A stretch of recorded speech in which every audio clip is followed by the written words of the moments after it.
These are the 7 teams that PFF College, and we're going to spend a lot of time with them today. They've given us a lot of content this week. Good people over there. Yeah, they're helping us out. Good people. Shout out Chris Collinsworth. Yeah, thanks. Thanks for doing something for me once in your life, Chris. But Arizona, Iowa State, Kansas State, Oklahoma State, Texas Tech, Utah, or the field. Josh, what say you? Wait, 7 teams or the field? Like the best 7 teams of the field? Yeah. Or is there a team in there that fits in here? Teams. The best 7 teams. Yeah. Or is there a team they're leaving out here? It was both Kansases, right? Yeah, both Kansases. Utah. Can I admit some teams? Yeah. Let's take some teams out. Iowa State's out. Yeah. Okay. That team was maybe next year, but that team is not athletic enough. They don't do a whole lot for me. Okay. I think they're gonna be decent, but like they just talk about winning a conference championship is not enough there. Yeah. Okay. Arizona, yeah, I can see it. Yeah. Oklahoma State, I definitely can see it. Utah can definitely see it. So I like Kansas a lot. Mm-hmm. I love Kansas. That program's in such a good spot too. Like that, like the one thing about Kansas, the only game they felt really outclassed in last year was Texas. Oklahoma, they looked like they belonged physically in the same field as OU, and I cannot remember a time we ever said that. Mm-hmm. And my concern, though, is 2 things. Number one, if you give me a full season of Jalen Daniels, yes. It's who would I say the player of the year would be? I'd say Jalen Daniels. Who would I say, has the best chance to win a Heisman out of the conference? I'd tell you Jalen Daniels. But it's a lingering back issue for a guy that we know runs, mm-hmm. Is an active runner. It's a great 2-headed monster in the backfield, but we need both guys to be there. The encouraging thing last year was when Bean and Cole Ballard even played, they were competitive. But I just don't know who's going to be quarterback for them. I can't bank on Jalen Daniels. Number 2, they do not play consecutive games in the same state the entire season, Paul. Mm-hmm. So I like their schedule, but they don't play they will not play back-to-back games in the same place all year. And so, you're playing in Kansas City at Children's Mercy for your non-con. You go to Illinois. You go back to Children's Mercy. Then you go to West Virginia. You play TCU and Missouri. Then you go to Arizona State. You go back for Houston and Missouri. Then you go to Manhattan, Kansas. Back in Missouri again. Then you go to Utah. Back in Missouri. Then you go to Waco. And I think the schedule is not super challenging, but it's going to wear on them. Yeah. And they still don't. A program learning how to win. Still a program learning how to win. Well, yeah, they're not going to have their own locker room all year long. Yes. That's just one of those little annoyances that might get to you, especially when you get to the 7th, 8th, 9th game. Some teams have homestands. Some teams have back-to-back home games. Some teams have 3 home games in a row. Mm-hmm. They will not experience that. Yeah. That's interesting.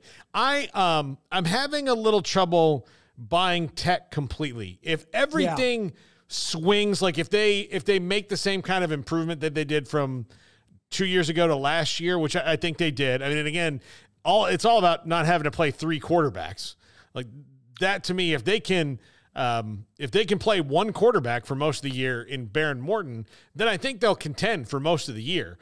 There's a lot of X factors on that. Be him though, because he's been banged up his entire time there. Exactly. It's this is an issue they had. When you go Chuck and Baron Morton, it's 2 guys with varying levels of the same problem, right? Well, one of them hurt all the time. One of them's hurt half the time.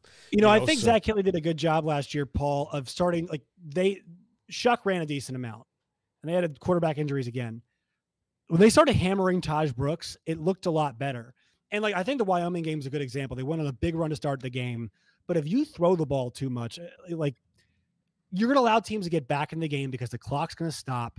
And if you've got back-to-back 3-and-outs running a really fast-paced offense that throws a lot, you might have 2 one-minute drives back-to-back. So you can't really build much momentum. You can't impose your will. Your defense is back out on the field. I thought they got a lot better with the way they played offensively. I think that's good.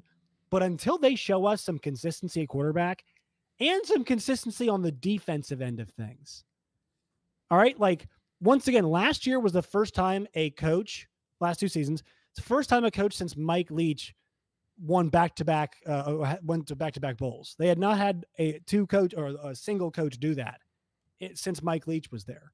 So I want to believe it, and I want it for Tech fans because they let you know about it when you go against them. But like, show me. And here's the thing: I'll be glad to be wrong because they've done a great job with NIL, and I love Joey McGuire. I know he's been a great friend to us here too. And I think Zach Kittley, like watching him grow as a coordinator, has been exciting. But yeah, I need some proof. I need some tangible proof. Yeah, let's take that next step. You know, like the most obvious team on here is Utah. Cam Rising's back. Like the only thing keeping me from going full tilt on Utah is Cam Rising, or is he a shell of that given how bad, like when I heard him on the interview he did, like describing his knee injury, and I was like, oh, okay, well, no wonder. Yeah, it was really bad. So can he still be the guy who, you know, he wasn't a guy who was going to run like Jalen Daniels runs, but he was a guy who was going to get you 7 yards and a first down and take on, you know, make a big play like that. Can he do those things anymore, or is he restricted and not the player he's used to being? Yeah, Utah's interesting because like I know the fan animosity has been such a big talking point. Like the whole Utah fans not wanting to be in the league, and to me, there's a little bit of like BYU being here first that's kind of gotten a touch of that. And it's been confrontational. Kyle Whittingham is about as solid as they come, man. Like that guy just gets it. He knows how to build a program. He knows how to really develop talent. But anytime you've got a quarterback coming off a bad injury like that, like there are some questions, right? And Cam Rising's had a bunch of injuries too. I mean, he's 25 years old. Like Cam Rising has been playing college football, I think ever since I was a junior in college. I mean, that's ridiculous. And I've been out for a minute, Paul. And also he got another year, which I didn't know how he had that because like he's actually only played like 2 years. Yeah, but like he's got more eligibility. So I want to see him out there. I want to see them back at peak efficiency because we saw it last year. That team, you know, they pulled their tails out of the fire against Baylor. They were not as good as some other teams, and I thought they were really well coached last year. But you saw it against Northwestern in the final. Like they need Cam Rising because he's such a good distributor. So. I know we're kind of weeding teams out here. Like, if you can't tell, I've got 3 in mind. Both Oklahoma State, Arizona, and K-State. Okay. Again, I'm not bullish on Oklahoma State other than Mike Gundy and Ollie Gordon. I need to see Alan Bowman make it through a second consecutive year completely healthy. I also need to see him match at least what he did last year. Are you surprised they didn't get another quarterback? Yes. I'm shocked. I was very shocked.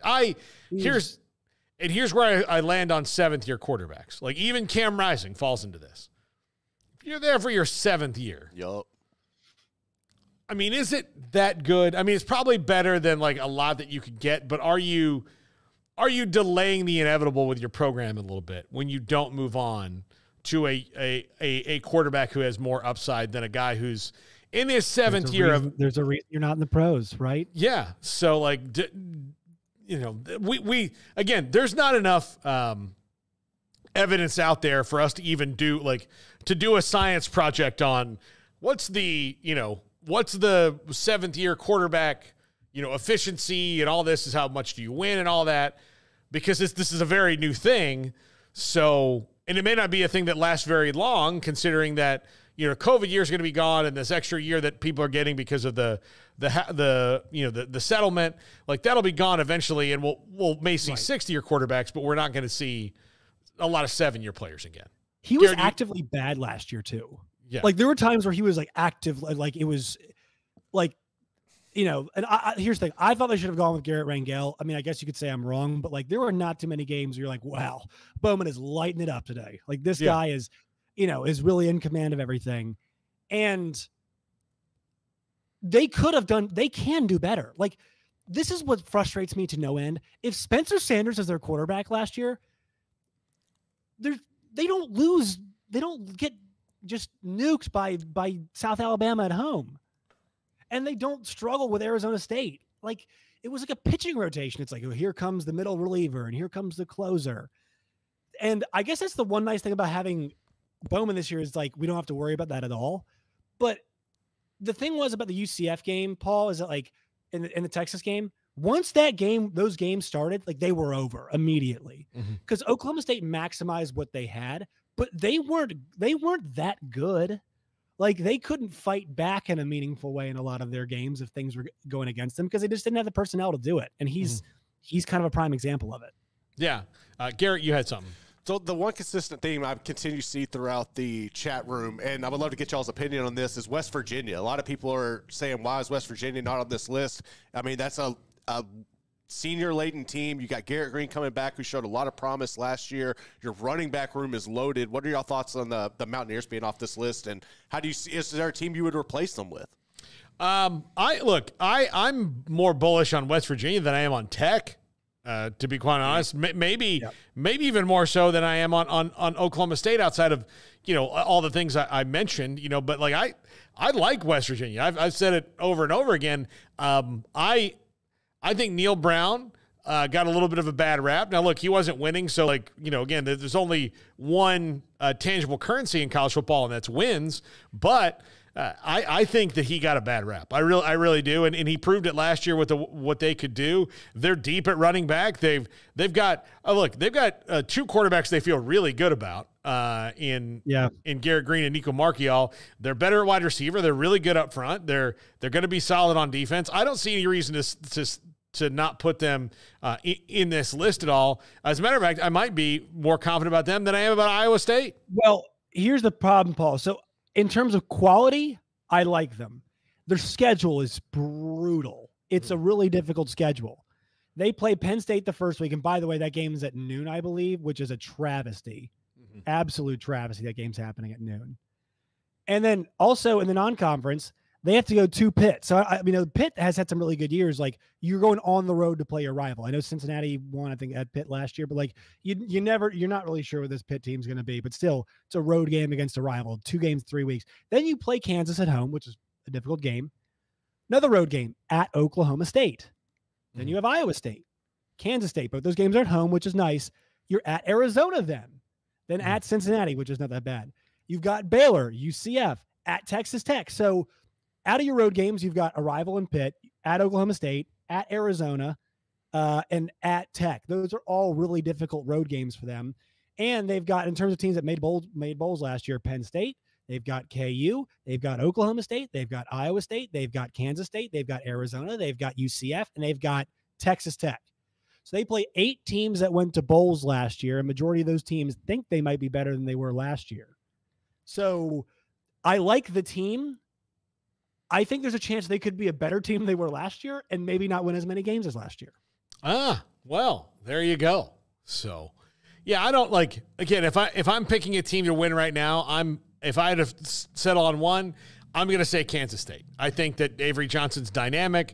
I think that what they've got at running back, like they're not going to have to throw the ball that much, given that they have, Giddens and Edwards back there with Avery Johnson. And I think that we just know that their defense is going to be really good.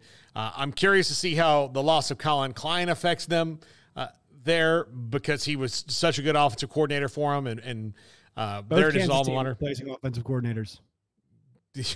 So, but we'll see. I mean, that's my favorite right now, followed by probably Utah and Kansas. And if Jalen Daniels plays 12 games, then I actually do think that Kansas probably wins the Big 12. But I have a question for you. Do we have to take a break? Because I have a question. I have one question, then we can take a break. Yeah, maybe you can save it. If you had to vote for a first-team Big 12 quarterback preseason, who would you vote for? Avery Johnson right now. Really? Yes. Yeah. Wow. Because I'm not sure if Jalen's going to play all that much. And so Jalen's would be your number 2? Yeah. If Jalen Daniels was equally healthy, who would you pick? Oh, Avery. Neither of those guys were my picks. Oh, really? Yeah. Who would you? If I had to pick one now, I'd pick Noah Fifita. Oh yeah, Noah Fifita. Okay, well maybe I'm wrong. Yeah. So, but also if you wanted to argue Cam, I think it's going to end up being Cam Rising. Probably. He's the most established one of all of them. Yeah. By but a long you can shot. make an argument for Avery Johnson. You can make an argument for Jalen. You can make an argument for Fifita. You can make an argument for Shedeur Sanders, for Garrett Green. Yeah.